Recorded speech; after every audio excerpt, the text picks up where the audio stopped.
Not so much, guys. I love Boban. Boban is so fun to watch.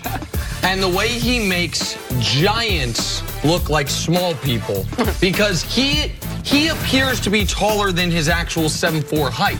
Like, because of his features and everything, he just dwarfs everybody, and he's such an affable character. Oh, man, if you can make Jimmy Butler smile, that's the first time Jimmy Butler smiled all season. That's the first time, so got to be a good guy to be able to do that.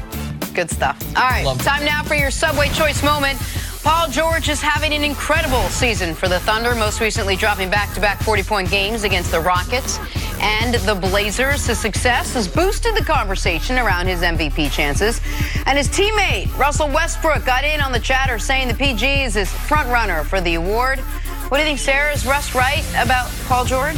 I think that the MVP discussion is a three-man race. And a legit three-man race. A legit three-man race. I got a couple, 1A, B, C. I like your list, Nick.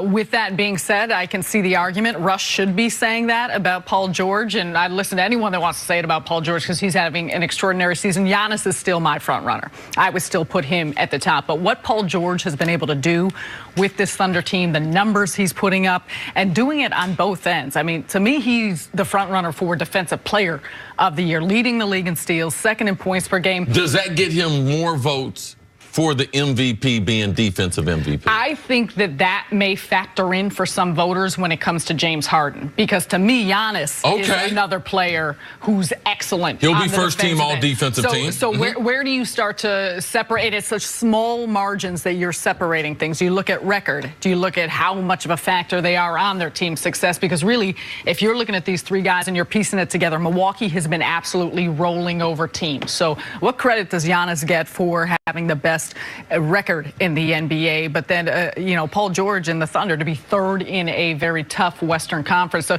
all of that factors in. To me, one of most impressive stats for Paul George, because he talked about this coming into the season. I just think it speaks to the improvements that he made, to the way in which he's put so much emphasis into the 8 rebounds per game. Last year, he averaged 5.5 rebounds per game, and he came into this season. He said in the preseason, he said, the one area I want to improve at is on the glass. I want to rebound more. I want to make that be a focus for me this year. So a lot of eye-popping numbers that we look at and that we're impressed by. But to me, that's understanding, doing some of the little things for his team, getting him to that point. But I'm just so impressed with what he's been able to do this season. I feel the narrative shifting away from James Harden, because the two guys he's competing with have things in common that people right now, either fairly or unfairly, are not going to assign to James Harden. Fairly is the just raw number of wins.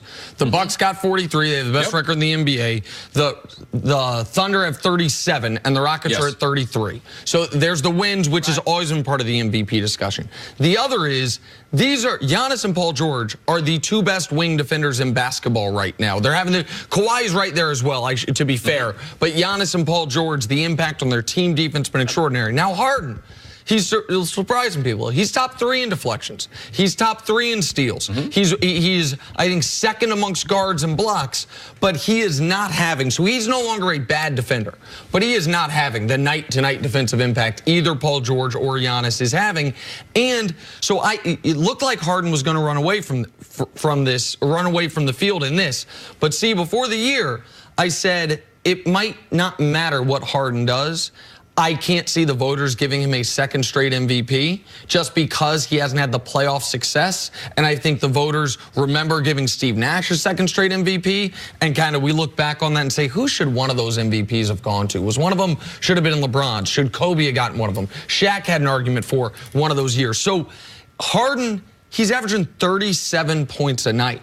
He has scored 30 in 31 consecutive games when only 14 guys in the league have scored 10 in 30 consecutive games. And yet, right now, I think you will have as many people that have Harden third on their ballot as first on their ballot, fair or otherwise. I don't think many people are going to have Paul George 1, though.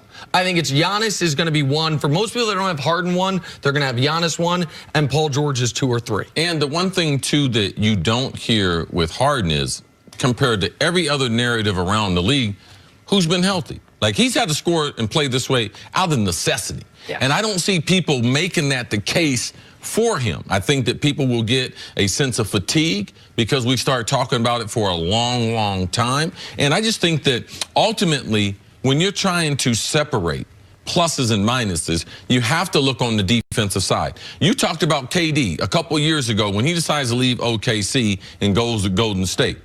You said he forfeited the chance to be MVP, but he played so well in that first year defensively that we said, man, maybe he could be. Maybe he could be. So we can't now stop doing that. When you're trying to separate these players, you have to look, especially when you have two of the elite defenders in the MVP conversation, and Giannis and Paul George, you have to include that in the evaluation. Do you think the narrative around Paul George changes depending on where OKC finishes in the standings? Say they come in first, higher than Golden State. Do you think that you take a more serious look at him? If they came in first, yeah. Yes. I think that would absolutely factor in. And I think that's, I mean, it's the same thing. One of the first things I said about Giannis, the fact that Milwaukee has the best record in the NBA. Sure. So I do think where they finish factors in. I think, you also look at Paul George, and he, by a long shot, leads the league in net rating. So how the team performs when he's on the floor versus off the floor is significant. So the impact that he makes. And to me, I also think the narrative that we talk so much when it comes to James Harden is he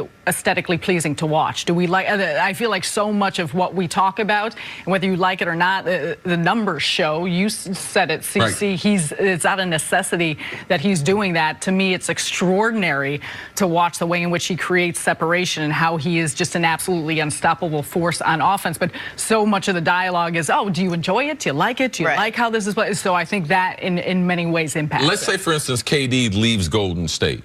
Steph only has him and Clay next year. Steph decides to play the same way Harden is playing. Same numbers, exactly the same number. What would we be saying about Steph Curry? Oh, that he's back to being the best player in the world. Right. Like that is, which is why I've been defending Harden throughout. He's done it out of necessity. His true shooting percentage, people were like, "All right, Jackson winning threes." His true shooting percentage is identical to Giannis's true shooting percentage. That's because he gets the free throw line and he shoots 38% from three on 13 a game. Like, that's going to jack up your true shooting percentage. So I think Harden's been absolutely fantastic. Where the MVP conversation is tough for Rockets fans is the MVP that they most think Harden deserved is not Steph's first or Steph's second. It is the MVP that Russell won. The MVP that Russell won because Rockets fans were sitting there saying their team didn't win enough. Yep. He was chasing stats. And right now the knock on Harden is, well, the team's not winning enough.